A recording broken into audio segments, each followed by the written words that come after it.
An rian ag talamh. Tá an grian ag talamh. The sun is shining.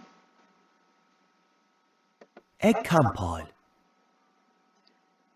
Tá Mammy agus Daddy agus Liam agus Fifi ag campáil. Mammy and Daddy and Liam and Fifi are camping. Tá sé doracha. Tá sé dorcha. It is dark. An oíche atá ann. It is night. An spéir. Tá an gallach sa spéir. The moon is in the sky. Réaltaí. Tá réaltaí sa spéir.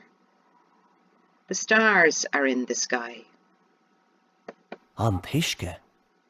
Tá an tuisce fuair. The water is cold. Ag snámh. Tá Daddy agus Liam ag snámh. Daddy and Liam are swimming. An chuil. Tá siad sa chuil. They are in the wood. Tá siad ag campáil sa chuil. They are camping in the wood.